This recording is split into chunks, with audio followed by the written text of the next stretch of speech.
مایا آپی، آپ یہاں اکیلی کیا کر رہی ہیں؟ آئیں نہ مہندی لگوائیں، سب آپ کا انتظار کر رہے ہیں۔ ہبا نے جب اسے صحن کے کونے میں گم سم کھڑے دیکھا تو قریب چلی آئی۔ مایا نے ایک گہری سانس لی اور تیکھی نظروں سے اسے دیکھا۔ مجھے مہندی لگانے کا کوئی شوق نہیں ہے ہبا، تم جاؤ یہاں سے۔ اس کے لہجے کی کڑواہٹ واضح تھی۔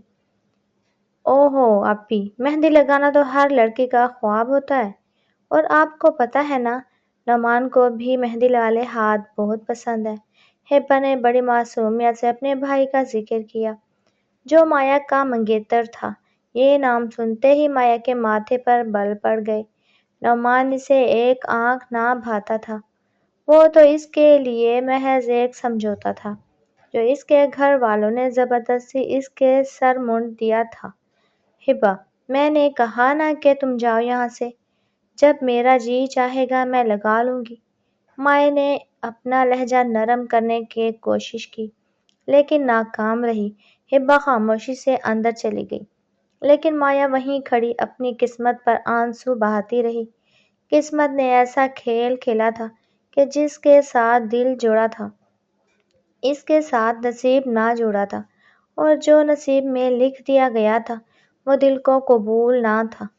اسی لمحے دور بیٹھی زویا کو ایک عجیب سا جھٹکا لگا۔ جڑواں ہونے کی وجہ سے وہ مایا کا دکھ فوراً بھانپ لیتی تھی۔ وہ اٹھی اور سیدھی مایا کے پاس آئی۔ تم رو رہی ہو مایا؟ زویا نے محبت سے اس کا چہرہ ہاتھوں میں لیا۔ مایا نے ہڑبڑا کر اپنے آنسو پونچھے اور مسکرانے کی اداکاری کرنے لگی۔ نہیں تو میں کیوں روؤں گی؟ زویا نے اسے گلے لگایا اور کہنے لگی، میں جانتی ہوں تم میری وجہ سے اداس ہو کہ کل میرا نکاح ہو جائے گا اور میں اس گھر سے چلی جاؤں گی، تو تم میرے بغیر کیسے رہو گی؟ مایا اسے دیکھتی رہ گئی اور دل ہی دل میں چیخ اٹھی، زویا، اگر تم واقعی میری اداسی ختم کرنا چاہتی ہو تو میرے اور سحر کے راستے سے ہٹ جاؤ، میری محبت مجھے لوٹا دو۔ لیکن مصلحت کی دیواریں بہت اونچی تھیں۔ دوسری طرف ایئرپورٹ پر آریان بے چینی سے ٹہل رہا تھا۔ کافی دیر انتظار کے بعد اسے وہ شخص نظر آیا جس کا اسے برسوں سے انتظار تھا۔ فارس پورے جاہ و جلال اور رعبدار شخصیت کے ساتھ باہر نکلا۔ بلیک ڈریس میں وہ کسی شہزادے سے کم نہیں لگ رہا تھا۔ آریان لپک کر اس سے گلے لگا، فارس بھائی، آپ کا انتظار کرتے کرتے میری آنکھیں تھک گئی تھیں۔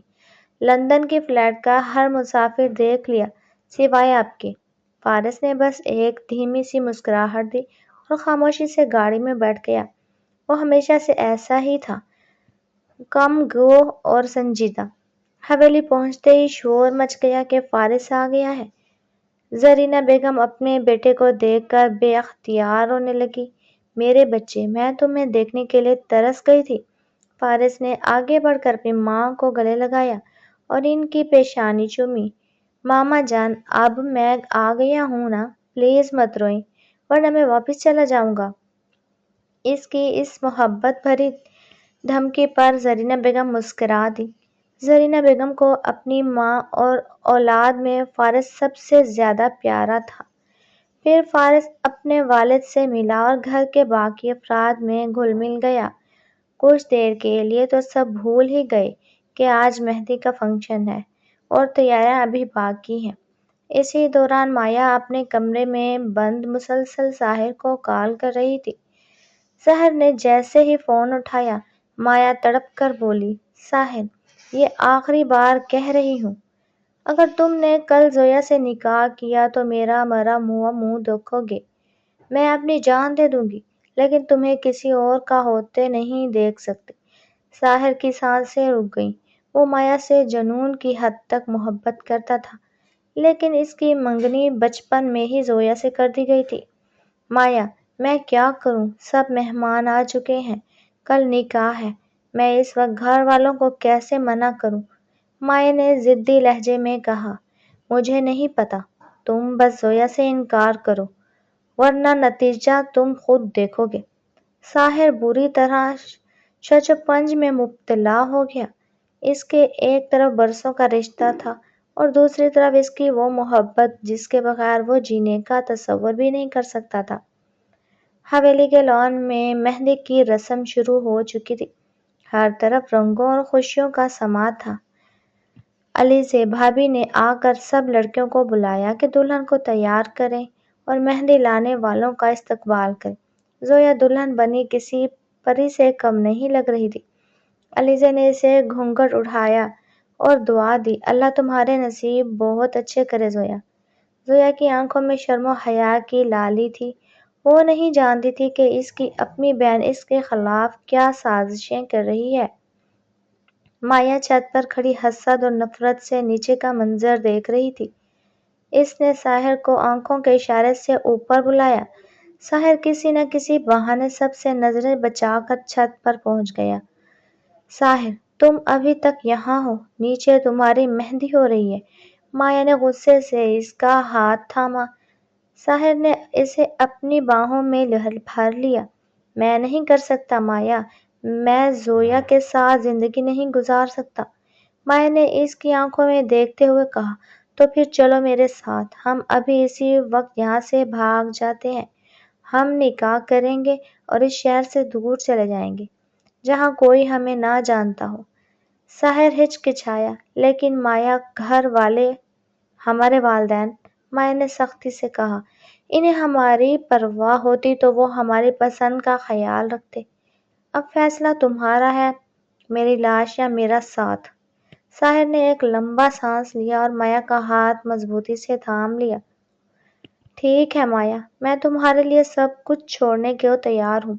مہندی کا فنکشن اپنے عروج پر تھا، لیکن کسی کو خبر نہ تھی کہ آنے والا کل ان سب کی زندگیوں میں کیسا طوفان لانے والا ہے۔ فارس جو خاموشی سے سب کچھ نوٹ کر رہا تھا، اسے ساحر اور مایا کا یوں غائب ہونا کھٹک رہا تھا۔ اسے احساس ہو گیا تھا کہ کچھ غلط ہونے والا ہے، لیکن وہ خاموش رہا۔ شاید اسے بھی صحیح وقت کا انتظار تھا۔ رات کے سائے گہرے ہوتے جا رہے تھے اور حویلی میں موجود ہر شخص اپنی ہی دھن میں مگن تھا، بے خبر کہ صبح کا سورج ان کے لیے خوشیاں نہیں بلکہ رسوائی کا پیغام لے کر طلوع ہو۔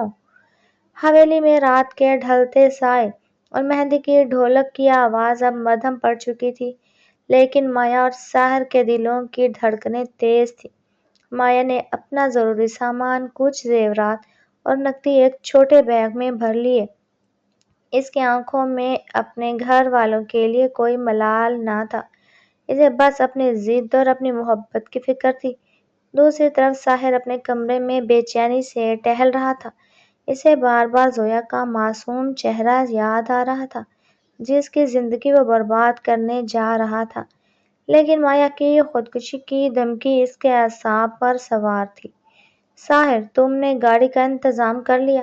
مایا نے فون پر سرگوشی کی۔ ہاں مایا، میرا دوست روحان باہر گلی کے نکڑ پر کھڑا ہے، تم بس کسی طرح پچھلے دروازے سے باہر نکل آؤ۔ ساحر نے ڈرتے ڈرتے جواب دیا۔ مایا نے چادر اوڑھی اور دبے قدموں کمرے سے باہر نکلی۔ راہداری میں اسے فارس کے کمرے سے روشنی نظر آئی۔ وہ ایک پل کے لیے ٹھٹکی۔ اسے لگا جیسے فارس کی عقابی نظریں اسے دیکھ رہی ہیں، لیکن وہ خوف کو جھٹک کر آگے بڑھ گئی۔